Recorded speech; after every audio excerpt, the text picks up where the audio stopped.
Hello बच्चों, कैसे हो आप सब। आज मेरे पास तुम्हारे लिए एक मजेदार और शिक्षाप्रद कहानी है, एक होशियार कौवे और एक बहुत प्यासे कुत्ते के बारे में। ये कहानी हमें सिखाएगी कि कैसे मुश्किल समय में भी हम अपनी बुद्धिमानी और दोस्ती से समस्याओं का हल निकाल सकते हैं। तो आराम से बैठो और चलो इस शानदार और रोमांचक कहानी में डूब जाते हैं।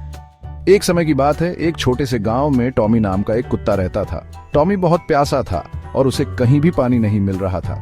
वो इधर उधर पानी ढूंढ रहा था, लेकिन उसे कहीं भी पानी नहीं मिल रहा था। उसकी जीभ सूखी हुई थी और वो हाँफ रहा था। उसकी हालत बहुत खराब हो रही थी। आखिरकार बहुत देर तक ढूंढने के बाद टॉमी को एक गिलास पानी मिला, लेकिन एक समस्या थी।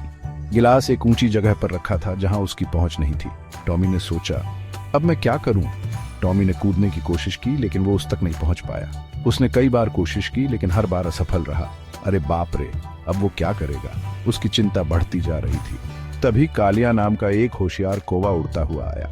कालिया ने टॉमी को परेशान होते देखा और मदद करने का फैसला किया। कालिया ने टॉमी को परेशान होते देखा और मदद करने का फैसला किया। उसने सोचा, मुझे टॉमी की मदद करनी चाहिए। कालिया नीचे उड़ा और पूछा, अरे टॉमी, क्या हुआ? तुम इतने परेशान क्यों हो? टॉमी ने ऊपर देखा और कहा, अरे कालिया, मुझे बहुत प्यास लगी है, लेकिन मैं ऊपर रखे उस गिलास तक नहीं पहुंच सकता। कालिया ने एक पल सोचा और फिर कहा, चिंता मत करो टॉमी, मेरे पास एक आइडिया है। मैं तुम्हारी मदद कर सकता हूँ। मैं अपनी चोंच से गिलास को नीचे गिरा सकता हूँ, या तुम कूदकर उसे पकड़ने की कोशिश कर सकते हो। तुम क्या सोचते हो? कालिया ने पूछा। टॉमी ने अपनी पूंछ हिलाई और जवाब दिया, अरे कालिया, तुम तो जानते हो मैं सिर्फ खाने के लिए कूदता हूँ। प्लीज, क्या तुम उसे मेरे लिए नीचे गिरा सकते हो? टॉमी ने कालिया से विनती की, प्लीज, क्या तुम उसे मेरे लिए नीचे गिरा सकते हो? कालिया हंसा और बोला, ठीक है टॉमी, लो करो, मैं तुम्हारी मदद करता हूँ। कालिया ऊपर उड़ा और अपनी चोंच से गिलास को धीरे से धक्का दिया। गिलास धीरे धीरे हिलने लगा। धीरे धीरे गिलास हिलने लगा और फिर गिर गया और पानी जमीन पर फैल गया। टॉमी ने जल्दी से पानी पी लिया। टॉमी ने जल्दी से पानी पी लिया। उसकी पूंछ जोर जोर से हिल रही थी। वो बहुत खुश था। शुक्रिया कालिया, तुम सबसे अच्छे हो, वो खुशी से भौंका।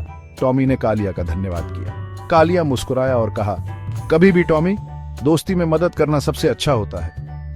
याद रखना, जरूरतमंद दोस्तों की मदद करना हमेशा अच्छा होता है। कालिया ने टॉमी को सलाह दी और इसके साथ ही कालिया आसमान में उड़ गया, टॉमी को खुश और पानी से तृप्त छोड़कर। टॉमी ने कालिया को जाते हुए देखा और मुस्कुराया। तो बच्चों, हम इस कहानी से क्या सीखते हैं? हमें हमेशा अपने दोस्तों की मदद करनी चाहिए। हमेशा दयालु और मददगार बनो, बिल्कुल कालिया जैसे। आपकी छोटी सी मदद किसी के लिए बहुत बड़ी हो सकती है। आप कभी नहीं जानते कि आपकी छोटी सी मदद किसी का दिन बना सकती है। इसलिए हमेशा मदद के लिए तैयार रहो। सुनने के लिए धन्यवाद और ज्यादा मजेदार कहानियों के लिए लाइक और सब्सक्राइब करना न भूलें। अब के लिए बाय।